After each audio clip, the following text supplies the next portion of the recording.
Hello, this is Jason Nunez, one of the hosts of Journeys of Hope. If you would like to join us in our mission as missionaries of hope by supporting this program, please consider sponsoring a month via our wish list at pilgrimcenterofhope.org. Thank you. Now, here is your journey of hope.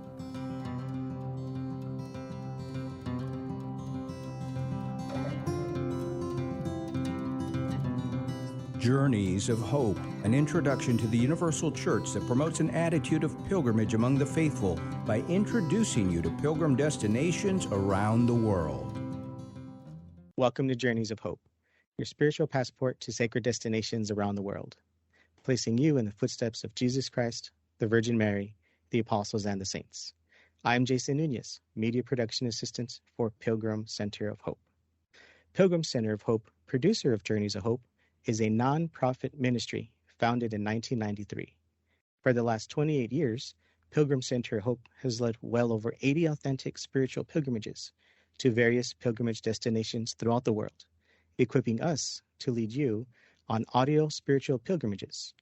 Journeys of Hope, along with broadcasting over the radio airwaves, is also a podcast available through major podcast listening apps and on our website, pilgrimcenterofhope.org.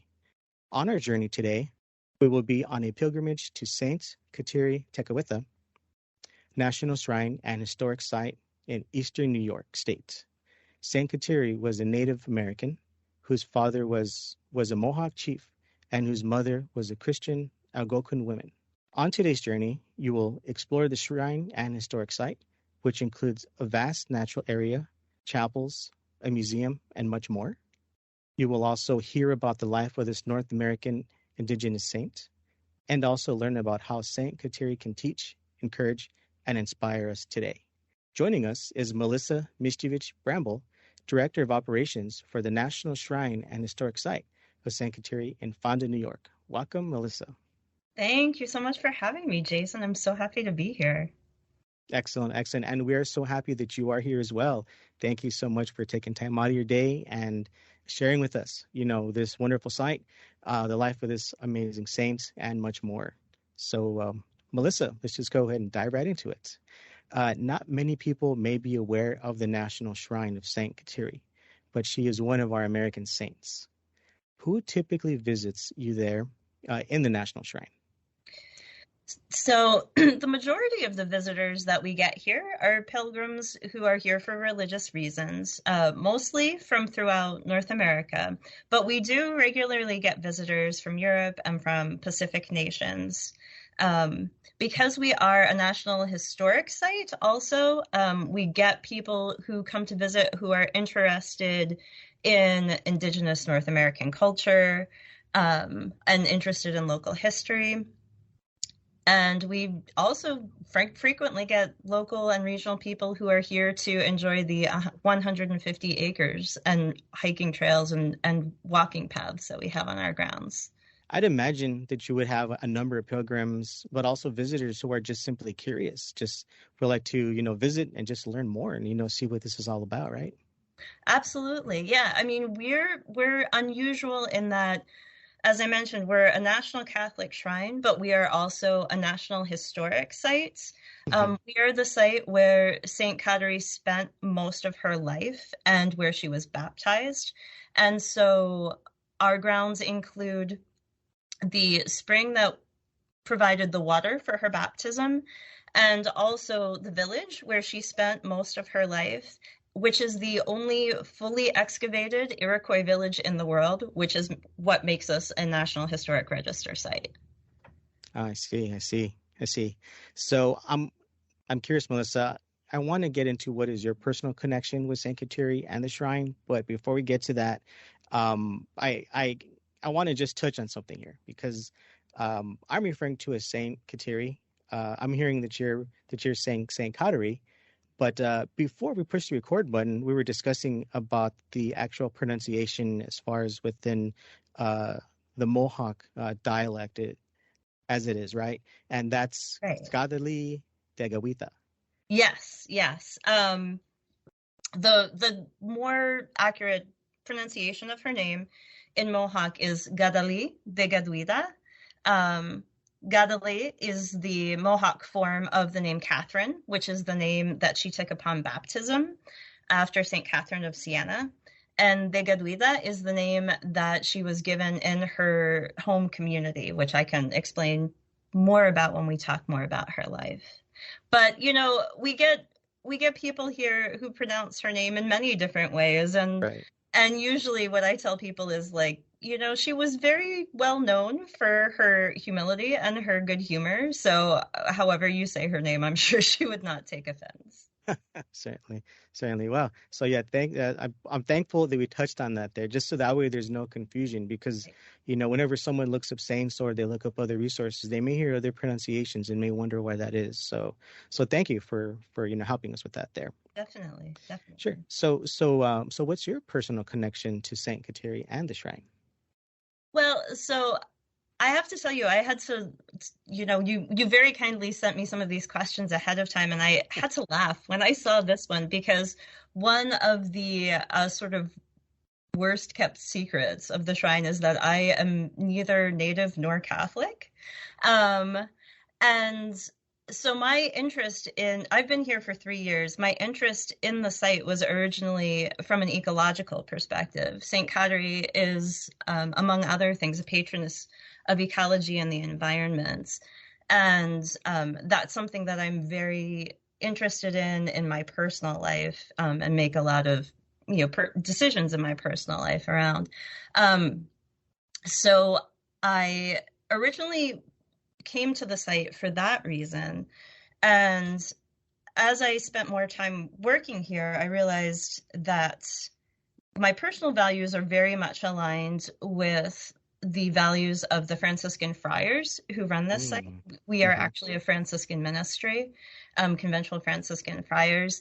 And just in terms of care for creation, care for the economically disadvantaged, care for people from marginalized communities, those values that underpin our ministry here are very much values that are deeply important to me. And also, just as I spent more time here and I learned more about St. Kateri's life, she just is such an inspiring and exemplary human being. And I really feel like I'm in a way sort of uniquely positioned to be able to honestly say that she is someone who can be a source of inspiration to anyone. Beautifully put. That's one thing that you know is kind of common among saints, is it kind of transcends just, you know, the faith perspective, as it can be inspiration to, you know, anyone there, which is beautifully put on your end. Thank you, Melissa.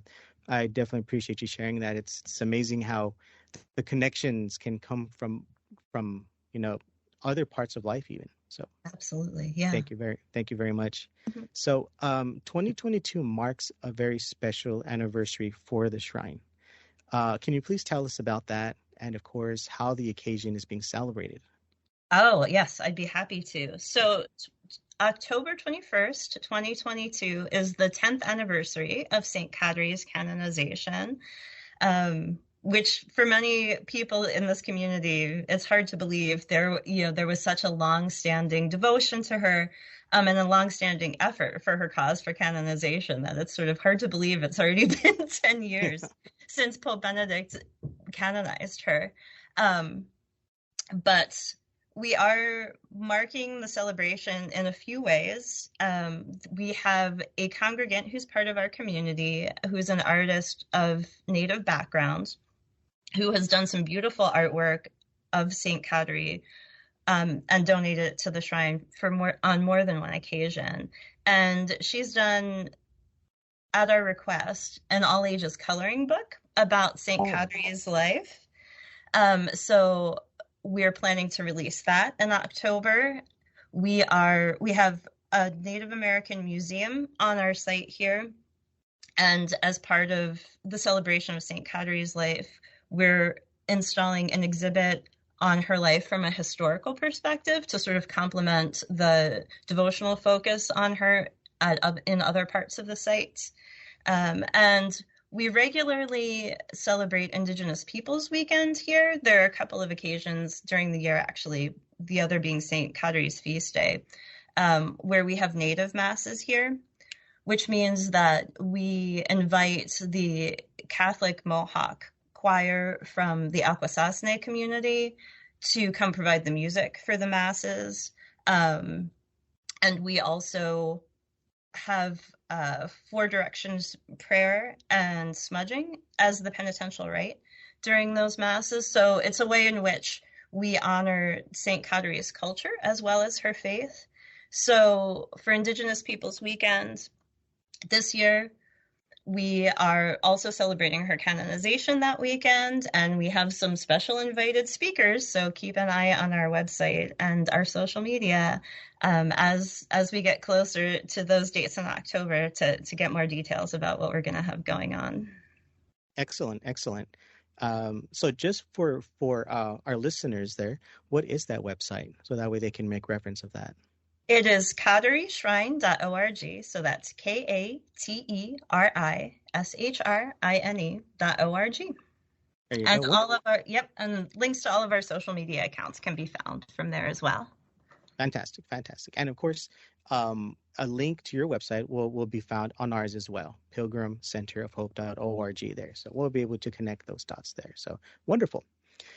So before we dive into what's available at the shrine and the historic site, Saint Kateri is a Native American saint, and there are a variety of feelings from among the Native community about Kateri's canonization as a Catholic saint. She's often seen as a bridge builder for people of different cultures. What kind of involvement and influence do Native American people have with Kateri's National Shrine? So I'm really glad that you asked that. I'm glad to be able to highlight that a little bit.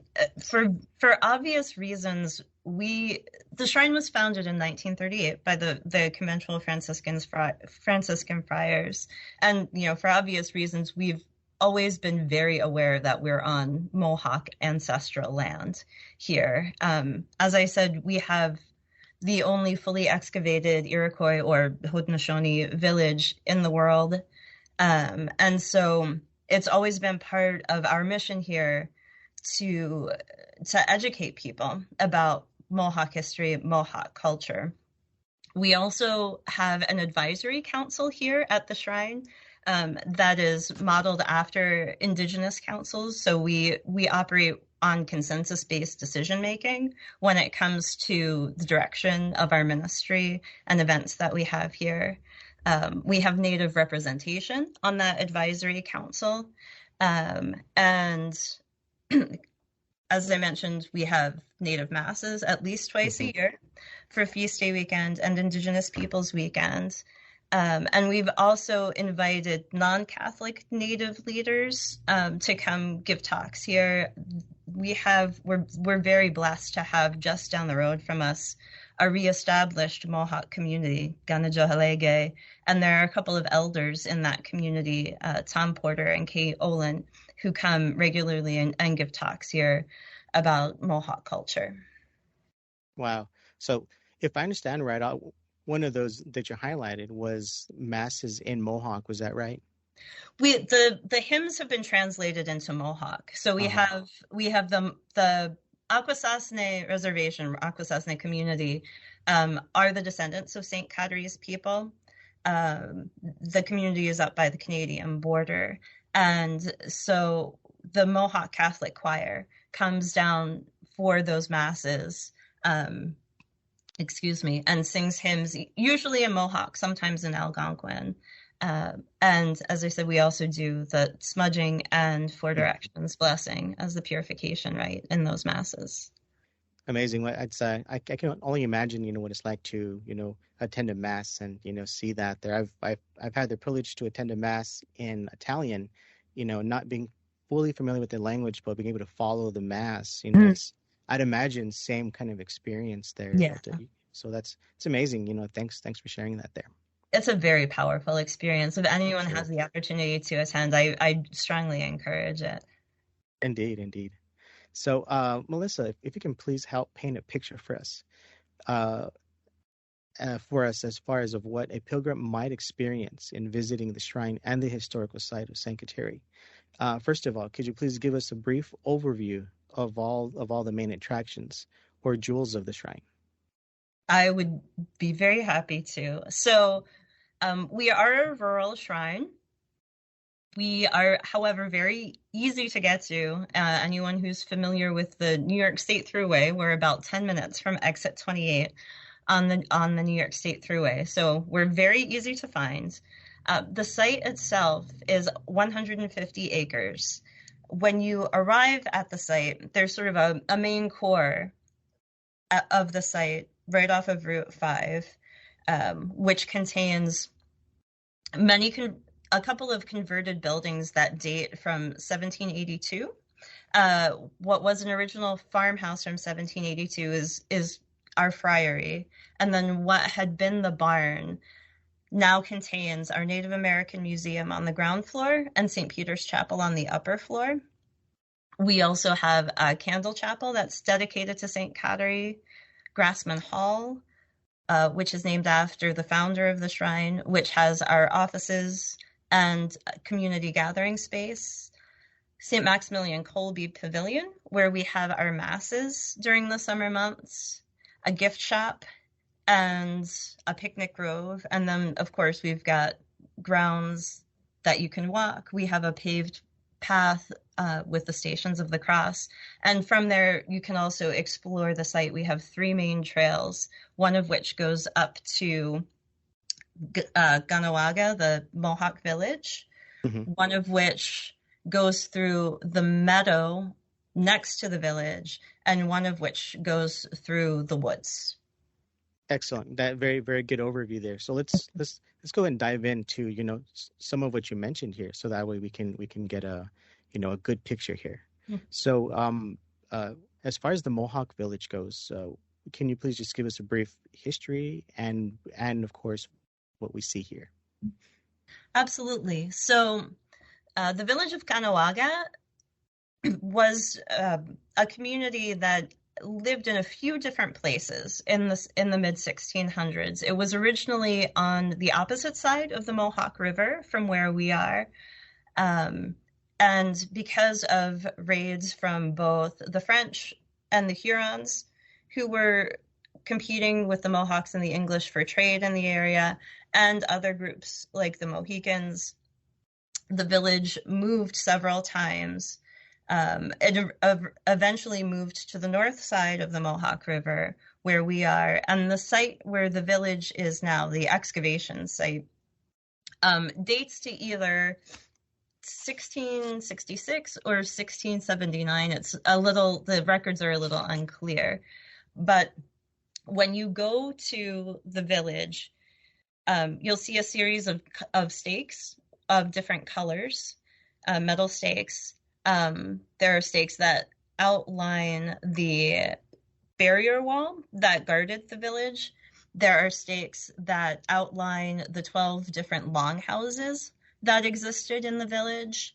And then there are stakes that mark where supports for each longhouse and interior benches and beds would have been in the longhouse. So we do have flyers up by the village site that explain the history and have renderings of what the village would have looked like when the longhouses existed there, as well as what an interior of the longhouse would have looked like. And as with all Mohawk villages of the time, the main entrance is from the west. So as you approach the village from the drive that leads to it, you would walk around to the west side of the clearing around the village, and you can, it's quite remarkable, really. I think we sent you some pictures as well, where you can see like the outlines of where each longhouse was. And those pictures will also be available on our website for our listeners to see as well. Fantastic. Yeah, so that village was excavated. The excavation began in 1950 and was completed in 1956. It was spearheaded by Father Thomas Grassman, who was the conventual Franciscan friar who founded the shrine, and was done with the help of the local chapter of the New York State Archaeological Association.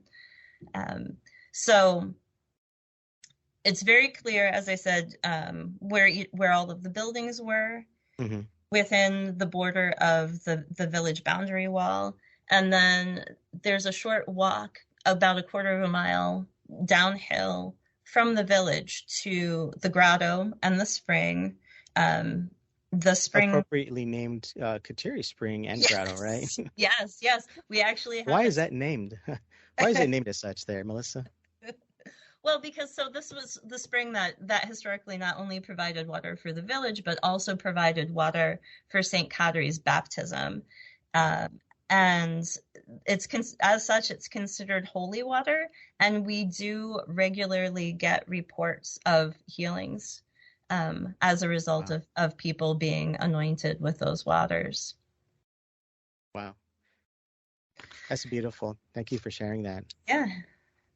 So, is this a grotto that, like, say, pilgrims or visitors, are they able to enter into, or just simply gather water from? It's a small structure, so Okay. it is sort of an artesian spring. So during the winter months, we do have to sort of winterize the area Sure. so that the workings don't freeze. But from late April into November, the grotto is filled with water that people are more than welcome to bring containers and take holy water. And we also have vials of the holy water available in our gift shop for people who can't make it up to the spring. Gotcha. Gotcha. Okay. Thank you. So, let's go ahead and continue on our journey here through the shrine and the historical site there. So, there's St. Peter's Chapel. Can you please provide some history, and also, what do we see here? Such as art, and also, specifically, why is it called St. Peter's? So the reason that it's called St. Peter's Chapel is that it's named in honor of the chapel where St. Kateri was baptized. As part of the peace treaties in the 1670s between the Mohawks and the French, they began to allow French Jesuit missionaries into their villages. And so at Kanien'kéha, the village where St. Kateri lived the majority of her life, there were a series of Jesuit missionaries who came in and built a chapel within the village confines that they named St. Peter's Chapel. And that's where she was baptized. So unfortunately, that original chapel has been lost to history, but we named the chapel, the main chapel, on our site in honor of it. As I mentioned earlier, it's in the top floor of what was originally a Dutch barn that was built in 1782. So it's really remarkable when you walk into that space, because it does have almost a cathedral-like feel. I mean, it's all the original wooden beams, it's all the original wooden construction, all the original hand-hewn timbers that make up the trusses of that building. And one of the things that's really notable in there is that we have a series of murals painted on those original hand-hewn beams that depict important scenes from St. Kateri's life. We have a series of side altars in there also. We have the Stations of the Cross. Mm-hmm. And we have stained glass panels and hanging in front of the windows and some Four Directions medicine wheels. We also have a tabernacle that has consecrated Eucharist in it. And so whenever St. Peter's Chapel is open, the Eucharist is available for adoration. Beautiful, beautiful. Continuing our journey here, I do also see here the Mohawk Chief Museum. What is available there to see and also to learn? Sure. So that's on the ground floor of the building that we were just talking about. And from the front door, it takes you sort of through a path, a journey through the structure. The first section is a chronological history of the site, which goes from Paleolithic time, so, several hundred years BC, up through the Dutch and English and French colonial interactions. So you'll see that whole history of human interaction with the land here. Then you'll go around a corner to a corridor that represents a number of different indigenous cultures from North America. St. Kateri, of course, is the patron saint of indigenous peoples, particularly of the US and Canada. And so we have several different cultures represented there. Things from, Plains Nation elk tooth dress to Costa Rican pottery, things of that nature. Then we have another wing where we have an exhibit on the history of the village of Caughnawaga, including the excavation in the 1950s. And that includes dioramas, so you can get a real sense of what the village looked like, and sort of interior cutaways, so you can see what the interior of longhouses looked like, because many people are not familiar with longhouses as structures. A lot of people, when they hear Native North American, they think of teepees and things like that, and that's like nobody in upstate New York was living in a tent year round. Basically, they were quite large, quite sturdy structures that were sided with birch bark and roofed, and had 2 or 3 holes in the roof to vent the interior fires, smoke from the interior fires that were kept going. So we have that exhibit on Caughnawaga through the excavation, and across sort of the center hallway from that is the room where we are installing an exhibit on St. Kateri's life from a historical perspective, which should be opening in October. Oh, just in time for the celebration. Exactly. Okay, so I do also see there's the Peace Grove. Can you please fill us in on the Peace Grove?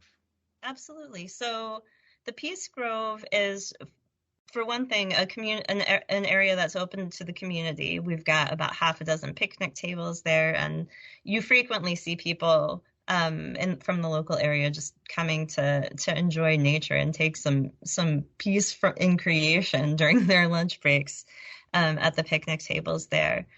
It's a grove that was specifically planted with white pines. White pines are the symbol of the Iroquois or Haudenosaunee Confederacy, and they were the symbol of the 5 different nations coming together to form a peaceful coalition. And we also have a quote by a large sign with a quote by Handsome Lake, who was an Iroquois prophet, as part of the Peace Grove. So it's an outdoor space where people can just come and sit and contemplate and just take some of the peace that's available at the shrine. Right. Thank you very much for sharing that as well. Now, earlier you mentioned the Candle Chapel, and also there's a cross ministry as well. Please, share with us about those two. Yeah, I'd love to. So the first building you'll actually see as you approach the site is a small red octagonal chapel. That's a candle chapel that's dedicated to St. Kateri. So it's very simple inside. We have obviously a statue of her, the candles, a couple of kneelers and a couple of pews, and stations of the cross around the wall. And we do have a cross, a beautiful handmade cross that was crafted by a member of our community specifically to receive prayer intentions. And that building is always open. We leave that door is always unlocked, all hours of the day, every day of the year. So that's a place that's always available for people to come for prayer and contemplation. Just outside the Candle Chapel, we have what we call our Kateri Cross Ministry. That's something that was actually started by our former chaplain, Father Tim Lyons, during COVID. There was a period of time at the beginning of the COVID outbreak where, for public health reasons, we couldn't hold masses, we couldn't have gatherings of people. And so Father Tim was moved to begin gathering sticks from the property. One of the things that St. Kateri is known for is that she would go out into the woods in solitude, pick up a couple of sticks from the ground that she just found on her walk, and bind them together into a cross, and just sit out in the woods for hours praying with a cross she had made with sticks from the ground. And so Father Tim began to gather and bless sticks that he found on his walks on the grounds and make them available to people who came to pray in the candle chapel, so that they could emulate St. Kateri. They could make crosses with wood from this holy ground. And, sometimes people leave them in various places on the grounds or in the candle chapel, but we encourage people to take them home with them as spiritual aids, as reminders of being at St. Kateri's home. And we've sent sticks from our Kateri Cross ministry all over the country, from people who are looking for personal healing to confirmation groups. We share that gift as freely as we can, so that everyone has that opportunity to make a small example, engage in a small example of St. Kateri's spiritual practices. Wow, that's beautiful, especially during a time when people are looking for hope. They can turn to St. Kateri and a practice that she did while she was alive, and use that as a source of hope as well during the pandemic, or during these times that can be uncertain. So that's a beautiful ministry that you have. Well, friends, you are listening to Journeys of Hope. There is so much more to come. We are going to continue our journey to the National Shrine of St. Kateri and historical sites. I'm Jason Nunez, here with Melissa Miscevic Bramble, Director of Operations for the National Shrine and Historic Site of St. Kateri Tekakwitha in New York State. After this break, we will continue our journey and learn about this beautiful Native American saint and what she can teach us today. You're listening to Journeys of Hope. Please stay with us. Hello, everyone. We're taking a short break to bring you an exciting announcement. Pilgrim Center of Hope is pleased to announce an extraordinary project which has been 10 years in the making. Who is the Man of the Shroud is a groundbreaking new streaming media series, which will explore the facts from science, art, history, and more as it relates to the Shroud of Turin. All episodes will be available in podcast and video formats. Here's the trailer. Each of these blood stains has a serum stain around it, but this is real blood. Blood stain here, blood stain there, the marks on the front of his body, the marks on the back of his body, the mark on the side of his body, the marks of the crown of thorns, the nails. You really realize that this was agonizing, and yet these images are very calm.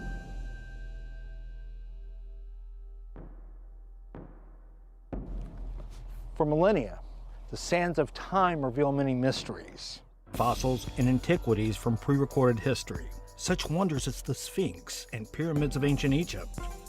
Then there are objects of mystery and awe tied to actual events themselves. There's been historical evidence of one piece of cloth which may be the grandest artifact of them all. Or is it? On this cloth, an image is somehow transfixed or transferred to the linen fibers, impeccable and unarguably a photographic negative of a man whose body bears the mark of excruciating torture. How can this be? 1,500 years or more before that technique was even possible? But the most important question, who is the Man of the Shroud? They were hardcore scientists from Los Alamos and Sandia and Jet Propulsion Lab and the Air Force Weapons Lab. These were not a bunch of religious fanatics. Our prime focus simply was to determine, how is that image formed? Is it a painting? Is it a sculpture? Is it a photograph? Or what? It was a game changer. In a groundbreaking new series from Pilgrim Center of Hope, through the world's leading scholars in science, medicine, art, history, and more, we explore the very mystery of the ages. To tell this interwoven tale 2 millennia in the making, our series will leave no stone unturned. Not to answer the question, but to let you decide. Who is the Man of the Shroud? I'm Bill Field, your series host. Join us on this extraordinary evidence-based journey of discovery. Wow, we are excited to bring the first episode to you. We invite you to sign up to receive exclusive insider updates and be notified when new episodes are streaming at discoverwho.org. That's discoverwho.org. Now, let's jump back into the episode. Welcome back to Journeys of Hope. Our journey today is a spiritual pilgrimage to the national shrine and historic site of Saint Kateri Tekakwitha in Fonda, New York. Joining us on the way is its director of operations, Melissa Miscevic Bramble. So, Melissa, let's pick up on our journey.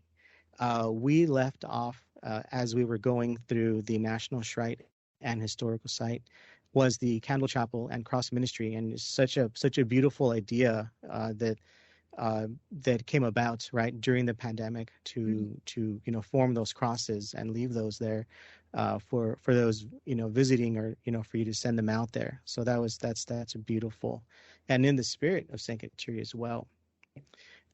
Picking up on our journey, and earlier in the first segment, you mentioned the Saint Maximilian Kolbe Pavilion.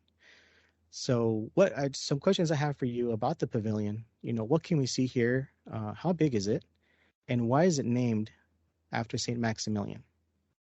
So the St. Maximilian Kolbe Pavilion is at this point where we have all of our seasonal masses. I should note that our grounds are open year-round, so people are welcome to come any time of year, and including, during upstate New York winters to cross-country ski or snowshoe on our trails.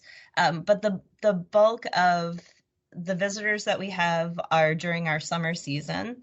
That's when our buildings are open. The St. Peter's Chapel and the Native American Museum, which we talked about earlier, as I said, are housed in a barn that was originally built in 1782. So that's not climate controlled. So that's open from May to October. That's also when we have masses on the weekends. And masses at this point are being held exclusively in St. Maximilian Kolbe Pavilion, which was what you originally asked about. It's an open air pavilion, and it's quite large. I want to say it's like 18 by 24. And it was a space where we used to have masses in nice weather, and now we have all of our masses because of public health concerns around COVID. Sure. It's named after St. Maximilian Kolbe because he was a conventual Franciscan friar, and we are a conventual Franciscan friar ministry. We're a ministry actually of Our Lady of the Angels province.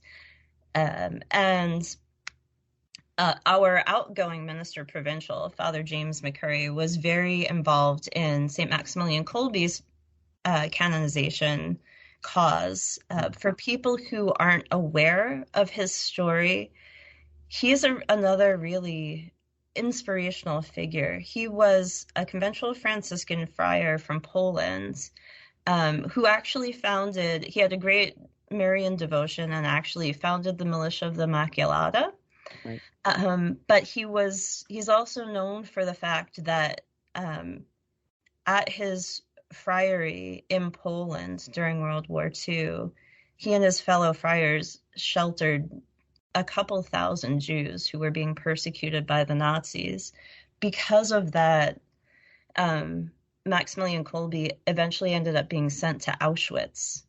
And in his time there, there was a prisoner in his cell block who disappeared and was thought to have escaped. They later found his body on the property, but during the time that he was thought to have escaped, the Nazi guards decided to make an example of 10 of the other prisoners in the cell block.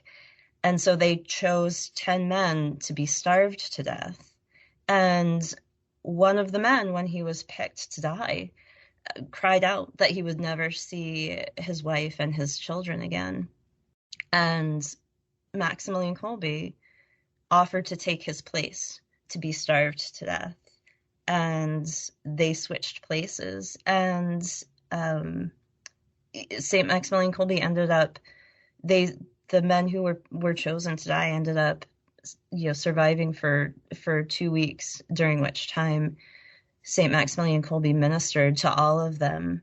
And so he's considered a martyr of charity. And one of the beautiful things about that story is the man whose place he took ended up surviving and did, in fact, live to see his family again, and was thereafter very involved in the canonization cause for Maximilian Kolbe. Yes, beautiful story, and thank you for sharing that. It really helps paint a picture, especially given the fact that you do have the St. Maximilian Kolbe pavilion there. It's good to know the background, and I thank you for sharing that with us. So when we spoke about the Kateri Springs and Grotto, we spoke about the holy water that's available, from those springs and in the grotto. You mentioned that the holy water is available for sale in the gift shop. So that begs a question for me. What else can be obtained there at the gift shop, if there's any unique items that are also available there? Yeah, we definitely do. There's a link from our website, which is katerishrine.org. There's a link to our online gift shop. And we, we have many different Catholic items. We focus a lot on Franciscan items because we're a Franciscan ministry, and also Native American items, since we're a Native American cultural site. And all of the Native American items that we carry are made by, produced by Native-owned companies. That's one thing that we're very committed to, is to be sure that we're materially supporting those communities. But yeah, aside from those sort of general categories of things, we have, as you said, vials of holy water from St. Kateri's baptismal spring that we're happy to send around the U.S. We have also maple syrup that is made from trees that are tapped from the shrine grounds. So some of our friars have joked that makes the holy maple syrup. I can't attest to that, but right. I've also been told that means it has no calories. But again, right. I can't promise that. Sure.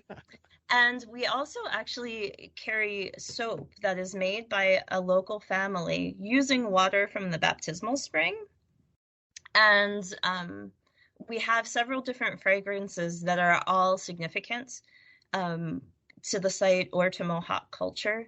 We started with 4 fragrances. 3 of them were specifically based on sacred herbs that are used in traditional purification ceremonies.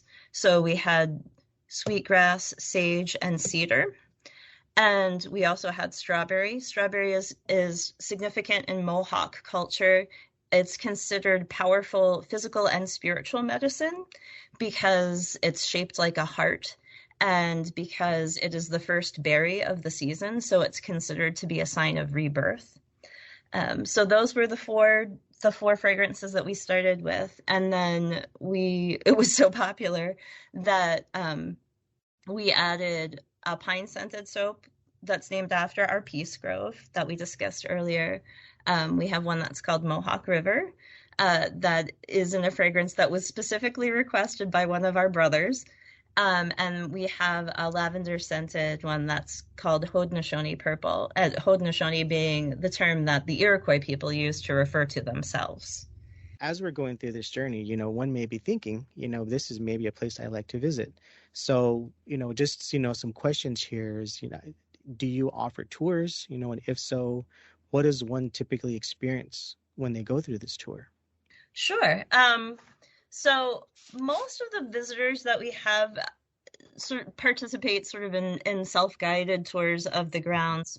in part because while we do have staff here year round, we have 3 staff people managing 150 acres, and Wow. yeah, and the several buildings that we have, as well as our events and religious services and ministries. So the grounds are open from sunrise to sunset year round.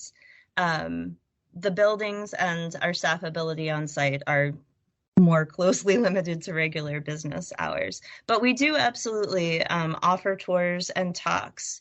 If people are interested in bringing a large group, we do ask that you contact our office to schedule your visit. And if you would like a tour or a talk, we'd be happy to do that.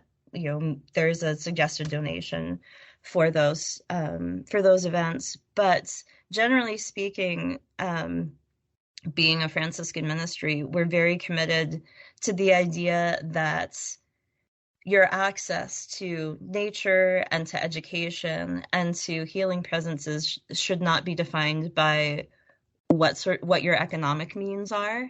Mm-hmm. And so our grounds and our chapels and the Native American Museum are open free of charge to the public during regular business hours. As far as, what a tour generally consists of, it really depends. We're happy it depends on what people are looking for, and we're happy to tailor that to what people are requesting. We have people request that we talk about St. Kateri's life. We have people who are doing their own presentations on her life who've asked that we talk about the history of the shrine and the ministry here.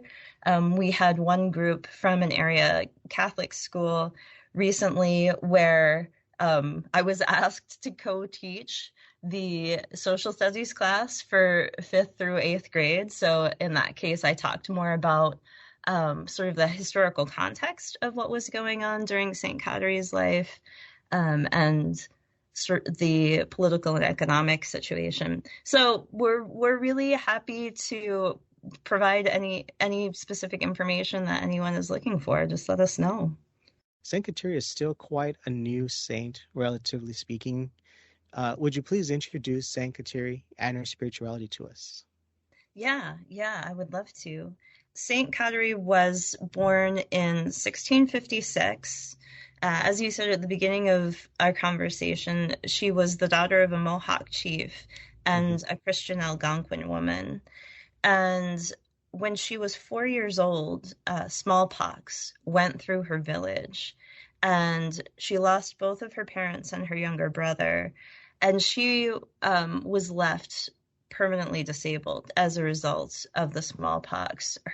She was partially blinded, and her vision was impaired.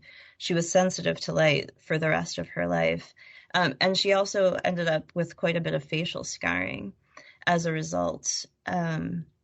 So after her parents died, she was adopted by her uncle, who was also a Mohawk chief. At the time in Mohawk culture, there was some tension between people who were adhering to the traditional Mohawk spiritual beliefs and those who were converting to Catholicism after, as a result of the French Jesuit missionaries who were in the area.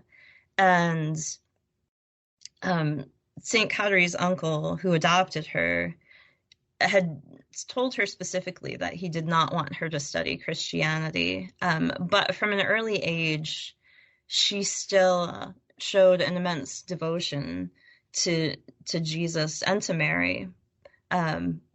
During her early adolescence, when it was typical to be paired off for marriage in her community, she, at the age of 13, she rejected marriage, and she said at that point that she could have no other spouse but Jesus, that Jesus had her entire heart. And what's interesting to me about that in particular is that was a conversation that happened 5 or 6 years before she started formal religious instruction from the Jesuit missionaries.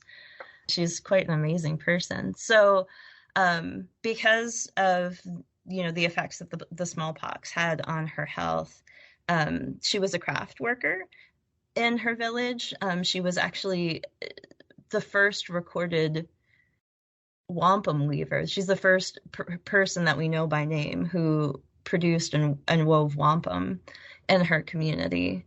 And she was also known as a healer in her community. So when she was about 19 years old, she started taking religious instruction from the Jesuit missionaries in her community. She, was baptized on the grounds on Easter Sunday in 1676. And the following fall, she ended up leaving the village of Caughnawaga here and moving to a community of Catholic natives or Catholic Mohawks outside of Quebec, which is where she spent the last few years of her life and where her earthly remains are today.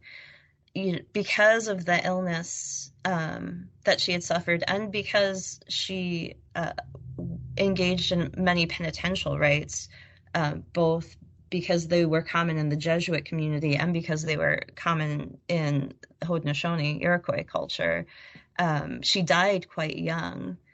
She took a vow of perpetual virginity when she was 23, and she died maybe 6 months later. But it's what we know of her life is from the records of the Jesuit missionaries, and it's really quite astounding because if you go back and read like translations, there are accounts of what happened after her death, where that miracles began occurring immediately. That when she died, the scars on her face were healed and a ray of glory emanated from her body.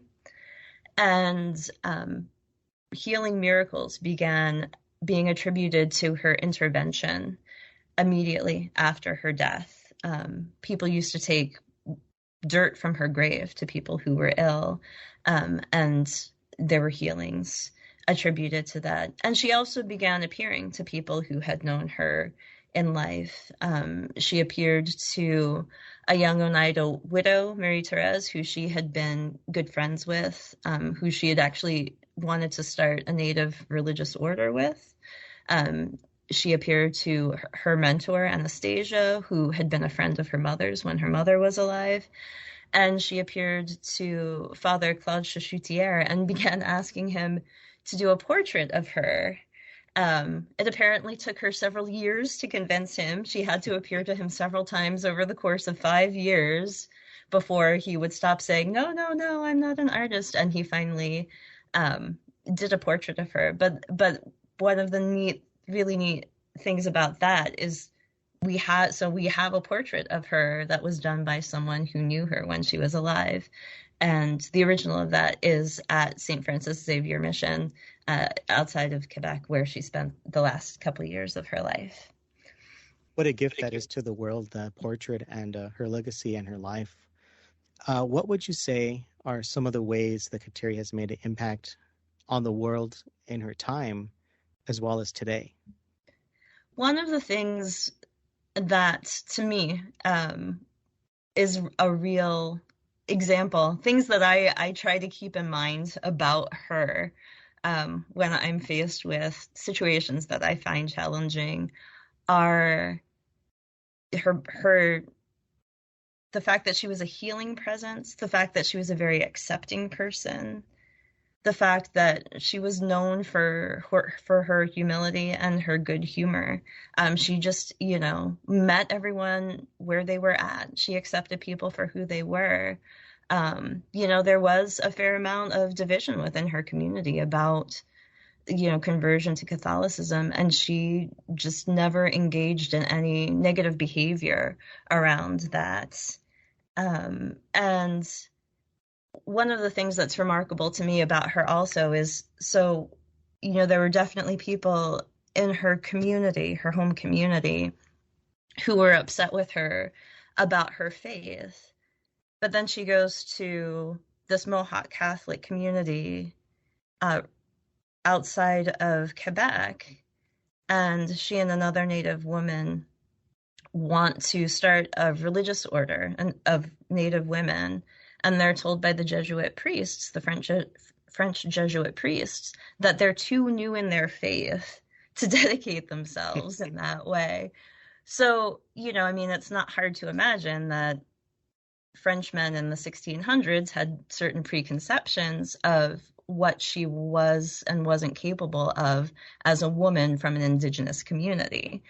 And so whether it was, resistance from her culture because of her faith, or resistance from her faith because of her culture, she was just steadfast. Like, no matter what any people did, she didn't let that affect her relationship with God or her faith. She didn't become bitter. She didn't become angry. She just gave it all up to God and to Jesus. Right. And, and the other thing that I find really striking about her life is that I really do think that if you're looking for inspiration on how to get through these times, that there's no one more relevant than she is. I mean, like, if you watch the news, you would think that nobody has ever had to deal with what we're dealing with now, right? Like, oh, there's, terrible virus outbreak, and virus is always a threat, and there's all this political upheaval, and, and it's all terrible and new, and, but she dealt with all of that. She lost her immediate family and was handicapped because of a virus that she contracted when she was 4 years old. She had to move her village several times because of political upheaval. And that was a constant concern, whether it was from the French or the Mohicans or whoever, but all of those things that she was dealing with just, made her go deeper in her spirituality and just strengthened her faith. And I just think that, that's really an example that we can look to today of how to cope with what we're dealing with now. It is certainly an example that we can look to for help, especially in today's time. So that's wonderful, and it's something that I feel like a lot of people are looking for, right? Looking for an example of how have people endured this in the past, right? And mm-hmm. Saint Kateri is one of those examples. How blessed are we to have that? Mm-hmm. Saint Kateri is a patron saint of ecology. So how does her shrine, its activities, and the involvement reflect that patronage? I would say the first thing is that we are very, very much aware and very much try to promote the idea of being able to find healing and find a sense of peace through connecting to creation. I mean, that's very much in line with certainly St. Kateri's life and also Franciscan beliefs as well. As far as sort of material things that we're doing here on the shrine, we have gardens with plants that encourage pollinators, and we're actively working on places around the shrine where we can replace grass with gardens that are planted with plants that support pollinators and wildlife, with a particular focus on native North American plants. We have one of our major hiking trails goes through a meadow, and we have a smaller meadow by the Peace Grove down on the main part of the shrine, with some signage that explains what meadows are, why they're ecologically important, what purpose they served historically within Mohawk culture. We've started a hugelkultur bed, which is a European practice, but it's one that's focused on creating planting beds in ways that mimic how soil is produced in nature. So it's not a lot of like rototilling or, stripping turf or anything like that. It very much is the same process as how like soil is created on the forest floor. So we've got a hugelkultur bed and some signage that explains sort of what they are, how they work, and how you could do one yourself if you're interested in it. And we also have a Three Sisters garden on site as well. Right, and I'm definitely glad that you brought up, that garden there, the Three Sisters garden. Many listening may not be aware, of what the Three Sisters garden is. So can you please tell us about it? Sure. So it's interesting because this is a practice that was common in Mohawk and Haudenosaunee culture, this companion planting. And it has, as many things do in Haudenosaunee culture, both practical and spiritual significance. If you look at the idea of companion planting from a scientific standpoint, it's the idea that there are plants that will encourage growth in one another, different plants that will encourage growth and production in one another. In Mohawk culture, specifically, the three sisters are corn, squash, and beans that are grown together in mounds. And the science of how it works is that the corn is planted first, then the beans are planted, and they use the corn as structure and support as their vines grow, and the squash are planted, and their leaves shade the soil to keep out weeds, while the beans are producing nitrogen that all of the plants need in the soil. But in Mohawk culture, there are legends around how this companion planting came to be. And the three plants are referred to the three sisters who, originally were in competition with one another until they got a vision from the creator of how they could all work together for mutual betterment.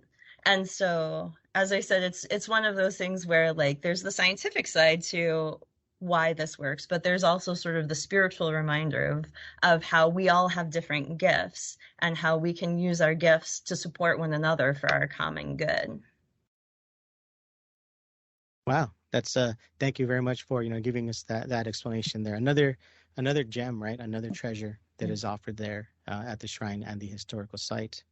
So, Melissa, I want to thank you for taking time out of your day, and not only sharing about the St. Kateri's National Shrine and the historical site, but also about the life of St. Kateri. And as we mentioned earlier, someone that we could turn to as a source of hope, especially in times that are uncertainty, the different life events that you laid out earlier.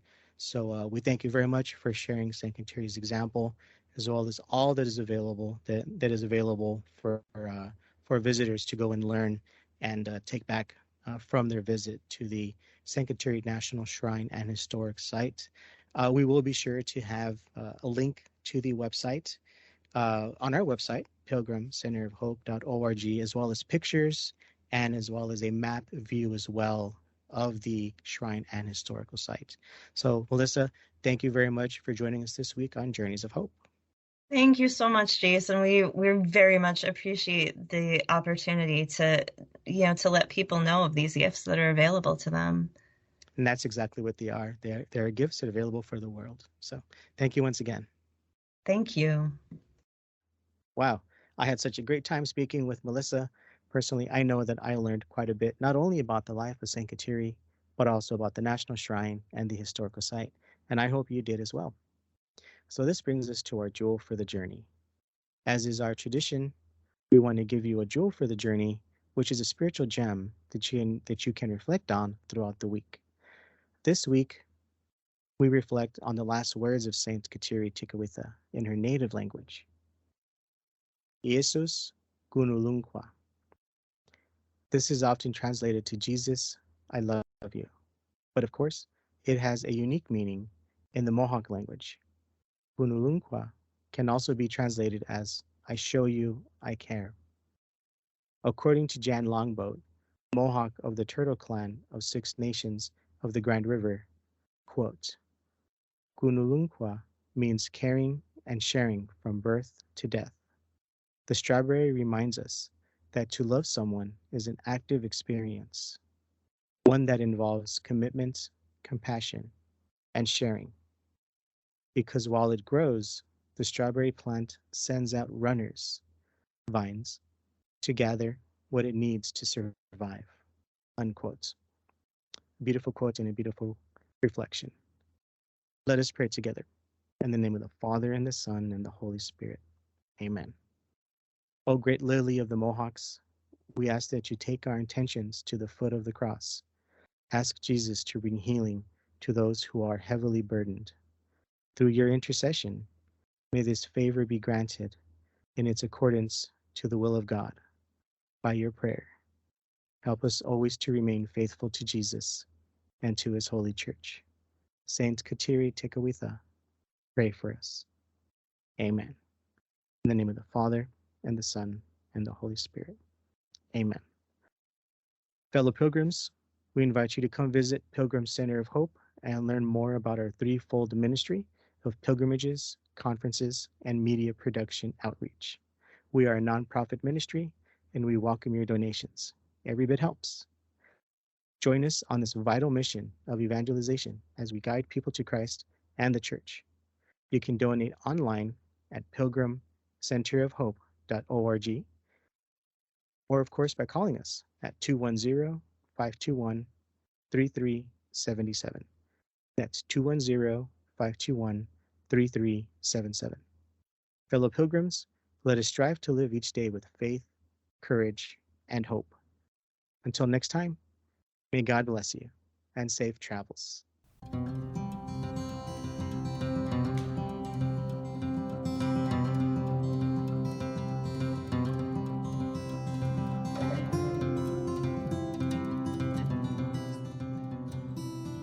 Journeys of Hope, a production of Pilgrim Center of Hope, guiding people to Christ. Visit our website at pilgrimcenterofhope.org.